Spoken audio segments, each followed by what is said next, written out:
안녕하십니까. 중고등부를 담당하는 부목사 주석환입니다.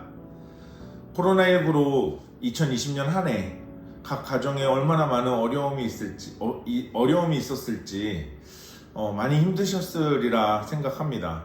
앞으로도 각 가정마다 하나님께서 지키시고 보호하시는 은혜로 함께 하시길 기도하겠습니다. 2020년은 특히 우리 교회도 또 중고등부에게도 매우 힘들고 어려웠던 한 해였습니다. 이건 단순히 환경의 문제가 아닙니다. 혹은 우리 자녀들이 교회를 많이 오지 않아서가 아닙니다. 2020년을 이렇게 지나오면서 저는 우리 자녀들의 신앙이 스스로 자립하지 못하는 모습을 보면서 그동안 우리 중고등부는 무엇을 위해 달려왔는가에 대해 고민했기 때문입니다. 우리 중고등부 친구들은 그동안 부모님과 함께 열심히 교회를 출석했습니다. 부모님이 함께 오시기 때문에 우리 아이들도 함께 올 수 있었습니다. 그런데 코로나19는 그것을 완전히 순식간에 뒤집어 놓았습니다. 부모님이 교회를 가시지 못하기 때문에 자녀들도 교회에 오지 못합니다. 그리고 그렇게 자녀들의 신앙생활이 멈췄습니다. 영상으로 예배가 대체되었지만 그 참여율이 매우 저조했습니다. 그동안 부모님의 권유 혹은 강요로 교회에 오긴 왔습니다. 그러나 코로나19는 컴퓨터나 스마트폰으로 자신이 직접 가까이 하지 않는 한 더 이상 그런 권유나 강요 그리고 간섭을 받지 않게 됐기 때문입니다.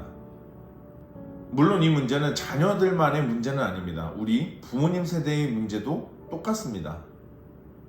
그리고 많은 기독교의 목회자 그리고 기독교 교육에 관심이 많으신 분들은 이 코로나19는 특히 주일학교에 아주 치명적이었다라고 평가하고 있습니다.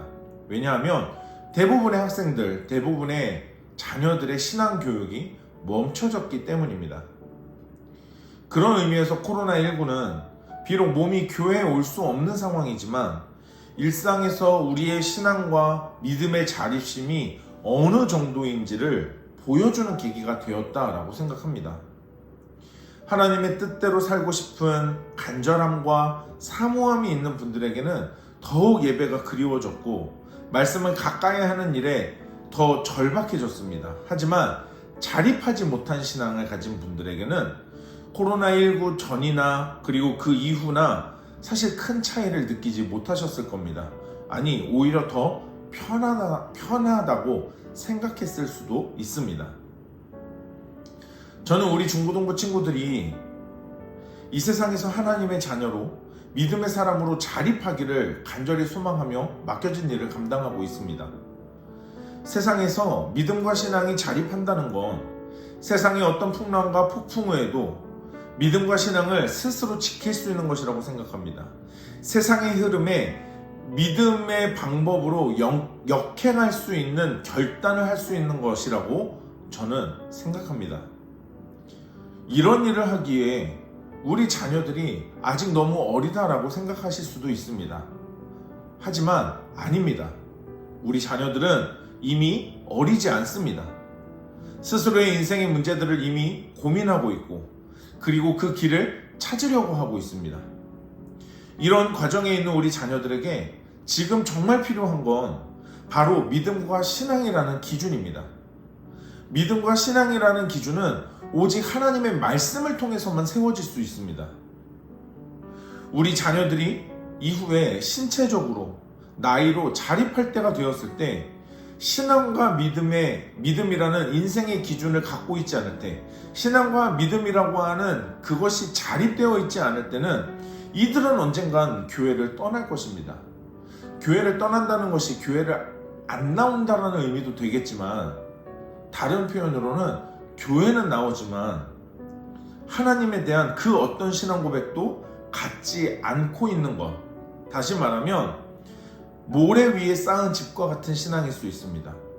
언제든지 세상에 부는 바람에 그 흐름에 바뀔 수 있는 신앙을 가질 수 있다는 것입니다. 그래서 저는 그리고 강릉제일교회 우리 중고등부는 2021년 우리 학부모님과 우리 중고등부 친구들이 신앙과 믿음의 자립을 위해 그리스도의 장성한 분량에 이르도록 하나님의 말씀을 가까이 하는 해로 큐티를 통해 어떤 상황에서도 믿음과 신앙이 성장하도록 도우려고 합니다. 큐티라는 것을 통해서 말씀을 가까이 하는 거룩한 습관을 갖게 하려는 것입니다. 평소 일상에서 하나님의 말씀을 가까이 하는 것, 성경을 읽을 뿐만 아니라 묵상하는 일이 우리의 믿음과 신앙이 자립하는 가장 좋은 방법이라는 것을 저는 믿습니다. 사실 말씀을 가까이 하는 것, 이거는 습관입니다. 다만 나쁜 습관은 우리가 시키지 않아도 매우 익숙해집니다. 하지만 좋은 습관은 아무리 노력하고 애를 써도 우리에게 익숙해지는 것이 쉽지 않습니다. 우리 자녀들이 믿음과 삶의 기준이 되는 말씀을 가까이 하는 경건의 습관, 거룩한 습관을 체득하게 하는 일은 분명 쉽지 않을 것입니다. 하지만 쉽지 않다고 해서 포기해야 하는 일도 아닙니다. 그렇기 때문에 이 말씀을 가까이 하는, 특히 큐티를 통해 말씀을 가까이 하는 이 거룩한 습관을 위해 우리 중고등부와 우리 학부모님, 각 가정의 부모님의 연합사역이 필요합니다. 우리 사랑하는 자녀들이 말씀과 하나님을 삶과 일상에서 가까이 할 수 있도록 힘을 합쳐야 한다는 겁니다. 사실 가장 좋은 자녀들에게 교육은 우리 부모님이 모범을 보여주시는 것입니다. 부모님들이 하나님의 말씀을 가까이 하는 모습을 보여주시기 바랍니다.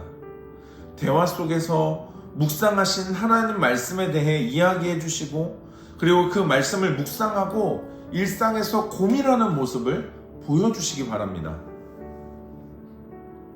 중고등부도 우리 학부모님의, 그리고 우리 사랑하는 자녀들이 말씀을 가까이 하는 일을 여러 방면으로 돕고 협력하도록 하겠습니다. 중요한 건 시작입니다. 새해가 얼마 남지 않았습니다. 새해 많은 계획과 그리고 생각들을 가지고 계실 겁니다. 그 계획과 생각들 중에 무엇보다 우리 학부모님과 자녀들이 하나님의 말씀을 가까이 하는 거룩한 습관을 가질 수 있도록 이 일을 최우선으로 삼아주시기를 부탁드립니다. 말씀을 묵상하고 그 말씀으로 대화하고 서로의 신앙과 믿음의 이야기를 나누면서 하나님께서 주신 은혜에 대한 감사로 각 가정이 사랑과 평안이 가득해지는 2021년이 되시길 축복합니다. 그래서 우리 중고등부 친구들, 그리고 그 자녀들에게 한 가지 부탁드리는 것은, 우리 어른들 매일 성경 보고 계시지만 우리 청소년용으로 나오는 청소년 매일 성경을 구독해 주시기를 부탁드립니다. 아마 정해진 날짜에 정확하게 책이 배송이 될 것입니다. 그래서 날짜가 어긋나지 않도록 우리 자녀들이 말씀을 가까이 할 수 있도록 1년에 6권입니다. 조금만 아껴도 우리 1년 말씀 묵상하는 일에 우리 시간과 우리의 물질을 투자할 수 있습니다. 가장 가치 있는 일이라고 생각합니다. 우리 자녀들이 이 어두운 세상에서, 특히 이 코로나 시대에 스스로 자신의 믿음으로 자립해서 이 땅에서 거룩한 하나님의 백성으로 살아갈 수 있도록 우리 부모님들, 우리 중고등부와 함께 협력해 주시면 좋겠습니다. 그래서 이 일을 놓고 저희들도 내년 한 해 정말 주 안에서 함께 사랑으로 품으며 우리 자녀들을 위해 기도할 것입니다. 비록 교회를 못 나오는 상황들이 올해처럼 생기겠지만, 그럼에도 불구하고 자신의 믿음이 말씀 안에서 든든하게 세워져 가는 것, 우리 스스로 하나님 안에서 말씀으로 커갈 수 있도록, 성장해 갈 수 있도록 함께 힘을 합쳐 주시길 다시 한번 간곡히 부탁드립니다. 자세한 신청은 우리 선생님들을 통해서, 또 이 유튜브 영상에 보면 구글 설문지 주소를 제가 놓았습니다. 제가 신청서를 이 구글 설문지로 제가 놔둔 것은 우리 부모님의 의지, 그리고 우리 자녀들의 결단을 보고자 함입니다. 우리 자녀들과 함께 이야기하시고 이 말씀을 가까이 하는 거룩한 습관이 얼마나 중요한 것인지 알려주셔서 이 구글 설문지를 우리 자녀들이 부모님의 핸드폰으로 작성할 수 있게 해주시면 참 좋겠습니다. 우리 자녀들에게 이 영상을 보여주시되 부모님 핸드폰으로 보여주시고, 그리고 그 핸드폰을 통해서 이 설문지에 접속을 하셔서 이 설문지 큐티를 신청할 수 있도록, 그래서 렛츠 큐티라고 하는 표어로 내년 한 해 말씀을 붙들고 나아가려고 합니다. 우리 자녀들과 함께 다시 한번 이 귀한 일에, 이 거룩한 습관을 들이는 일에 힘써 주시길 간곡히 부탁드립니다. 감사합니다.